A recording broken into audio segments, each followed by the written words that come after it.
Hello, thank you for joining us for tonight's episode. What you are about to hear is a real event as described by the actual eyewitnesses in July 2021. This episode is about a couple from Oklahoma visiting Aspen, Colorado who had a jaw-dropping creature encounter. What they saw on the mountain that fateful day will live with them forever. You'll hear every bizarre, creepy detail. As always on the After Dark channel, the witnesses are credible and genuine. Our guests receive zero compensation, and fame isn't their goal since anonymity is requested and honored. Make no mistake, Bigfoot, werewolves, and aliens aren't just in your imagination. They reveal themselves to those with a keen eye and an accepting heart. Or to those who don't keep vigilant to the sounds of the night. Keep always on guard to the evil of this earth and wake up to the fact that fairy tales, myths, and folklore are the new reality for you that has always existed. Keep to the diligent pursuit of true knowledge to win the battle of good and evil. Enjoy. I said, Mom, check this out. She goes, oh my gosh, is that what I think it is? I said, yeah, that's one of them Yeti things. We're just so confused what it is, to be honest with you. I'm impressed how many people, the few that we've seen, shown like, oh my gosh, because they're like your Dave, your mom, like shocked. I mean, like, yeah, is that what I think it is? So I guess there's a lot of people just interested, in trying to understand. Yeah, I appreciate y'all coming on and sharing your amazing story. This is really a crazy story. I'll let you just kind of take it from the top, like what happened that day, what y'all were doing, and there's some kind of interesting things you talked about as far as the video goes. Just kind of dive into it. Go right ahead. We had a day off.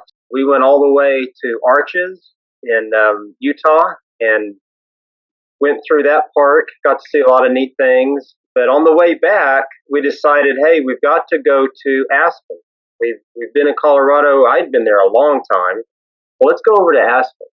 So we were getting there late in the day. It was probably 5 or 6 o'clock. And drove through, and we got to go see the John Denver Memorial. That was beautiful, where he's got his songs, written on stones. Uh-huh. So that was a great experience. And on our way out, we said, well, let's get something to eat. And so we found this barbecue place. Well, the parking was tight. And so I'm driving down the street, just looking at the mountains, because the mountains in Aspen were very different than other parts of Colorado that we've been into. So we were really taken by the mountains. So as I'm driving down this main road, I look off to my left, and on this mountain peak, we see this white figure. So my first thought is, hey, some guy's mountain climbing. Right. So we pull down, turn around as we're trying to find a parking space. I said, I've got to go back and see what this guy's doing. So we park on the street, and so we both start visibly, watching this person that we're assuming is a rock climber. But, we got to be honest, though, the longer we sat there, it was strange because the person moved, what we thought was whatever it was, moved, and then as soon as we started watching, it froze. Then the size of it started kind of playing with our eyes, because it seemed, the proportions seemed odd, but the movement completely stopped. So I get my video, turn my phone on to video, because I'm thinking, well, great, I'm watching this guy, he's stopped. Yeah. Maybe he's pooped, maybe he's getting ready to fall, I don't know, but I'm going to have it on video. So I'm videoing for like 2 or 3 minutes.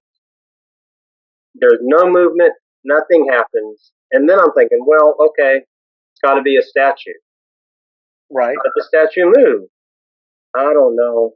But we're getting hungry, so we stopped the video. It freaked me out. What the heck? I was like, that is unbelievable, but I didn't see any ropes. I didn't see anybody else waiting to help him or anything. So we both saw the right hand move. And so we were like, okay, it's real. And then when it didn't move anymore, I thought that he was so close to the top that he was exhausted, and he was pausing to get more energy and strength to pull him over. the last haul. And so we waited. It was like 7:45 in the evening, and it was getting late because we had to get clear back to Vail. And so we just went ahead and went to eat. And then that's when some really unusual things happened when we were sitting there eating. So when you saw this thing, this whatever it was, you both saw it move. Did you both see the right hand move? Is that what both of you saw? Yeah. Yes, definitely. So it never moved from that point, and then you guys left. Is that right? That's right. Okay. And I think what was surprising to me is it was so strange to look at, but I didn't see anybody else looking at it. I mean, I didn't see it being noticed by anybody else. And I remember saying, what the heck? Because there was people not far from us busy doing stuff. And I wanted them to look and see, what we were seeing too, but they didn't hear us or understand what was happening. So we just went on to eat. We were anxious just to go back, just to see. And when we went back, it was gone. And so we were like, all we could say was it's either the guy finished his climb or it was a prank and they were just setting it there and it disappeared, but we couldn't figure out we couldn't understand it. So it was strange.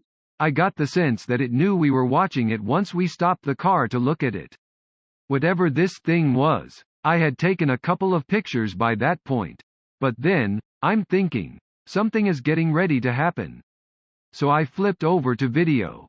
I don't have a new phone that I am not familiar with. I know without a doubt that I was videoing it. So once we waited and it didn't move for about 4 minutes, we left. We then went to eat and stopped in a barbecue restaurant. I couldn't stop thinking about what had just happened and bluntly said to our waitress, "So what's up with the white climber?" She was so surprised and said, "I can't believe it." So I explained what we saw from a few blocks away from here and that we had taken a couple of pictures. Once she saw the picture, she gasped and ran into the back of the restaurant with my phone to show her boss after asking my permission. After a few minutes, she came back out and handed me my phone. She then proceeded to tell the story of her son telling her that he saw a Yeti up on the mountain just a few days prior. She didn't quite believe him, but now she had confirmation. We were all amazed. You know what's extremely odd? I showed my son my phone and he couldn't find the video I had taken of this creature either. I had tried and couldn't find it, so I thought maybe I was doing something wrong. But he said that he couldn't find it. I really don't know what to make of that. He was not on the phone anywhere except the picture we snapped. So was she with her son when her son saw something or some creature? She said she was with her son and he said, "Mom, I just saw a Yeti." But this was a pull-off or what kind of location was this off the road? It's the main street coming into Aspen. When you're coming in, it's the main street. I know right where that is. Oh, you do? Yeah. Well, we had come into Aspen, gone to John Denver Sanctuary, and drove around town, and then we're heading out on the street we came in on. Right there in the main street. Doesn't that run east and west right there? I think so. I'm not good with directions. So this was in city limits then. This isn't like some rural area miles away from Aspen. This is Aspen proper. So that's even crazier. Everybody was busy with their own activities. There was a lot of activity. Wedding was going on one street. It was dinner time. Paul immediately Googled it because he was like, well, white rock climber, Yeti, like what? And there was nothing popped up. We thought there might be like some trend of sightings or, something, but there was no connection to. I bet he'd been down there in town to get some jerky right before you guys came. No. It is funny, until we blew up the picture, I did think it was just a man, but when you blow it up, he's all white and his head is pointed. It looks like a Dr. Zeus figure all in white or something. Even from that distance, you can see the muscles, though, how the form of the body is. It doesn't look like it.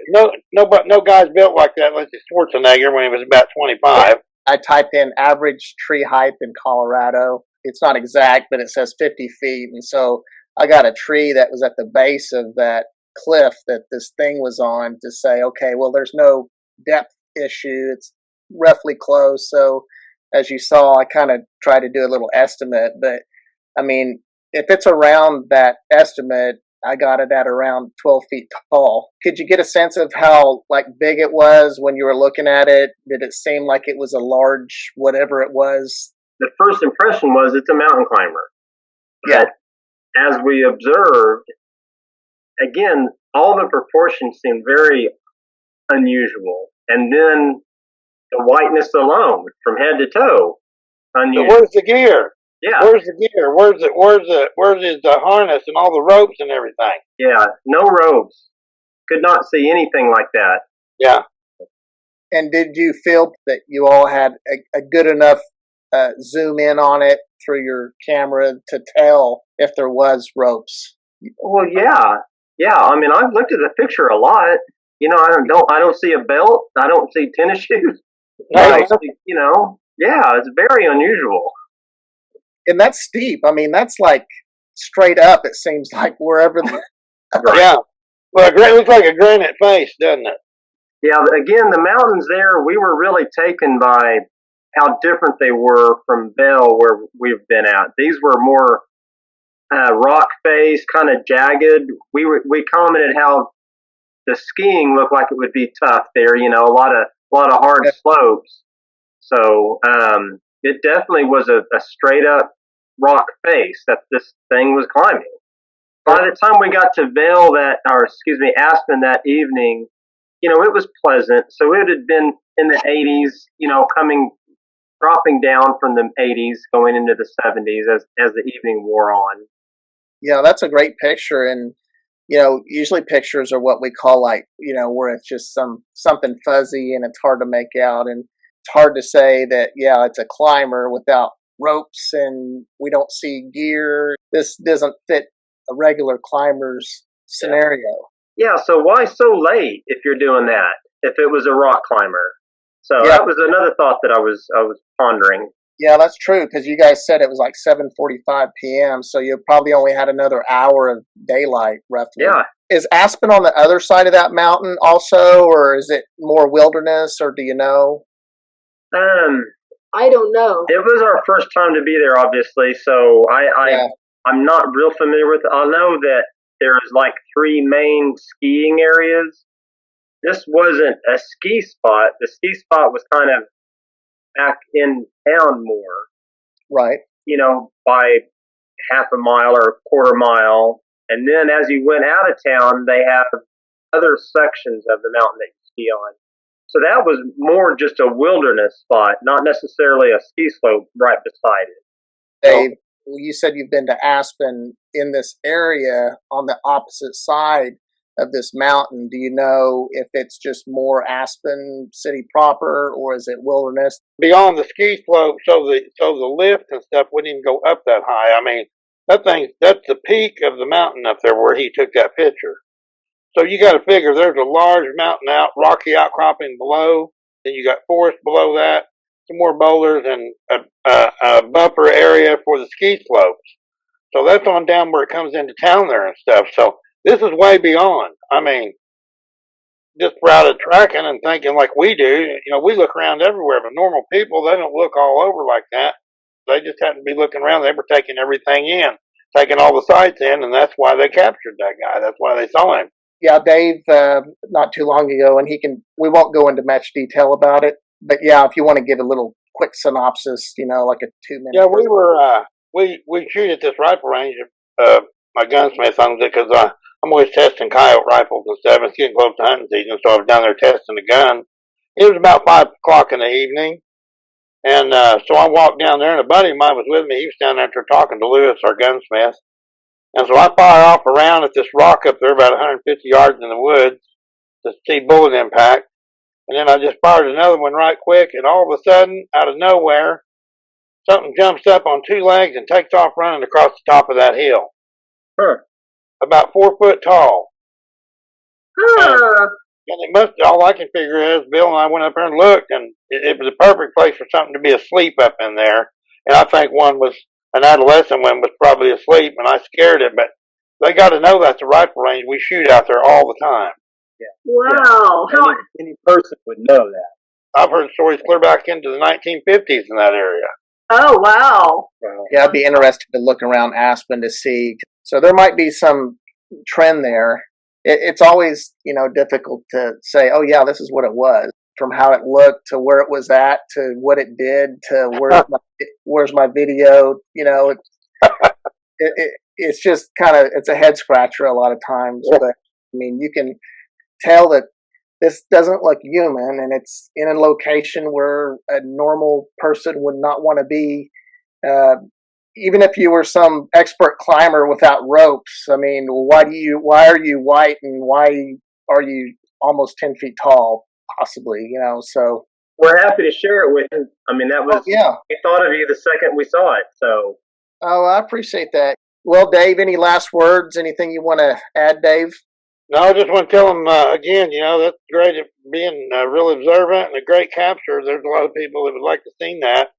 I'd like to see it.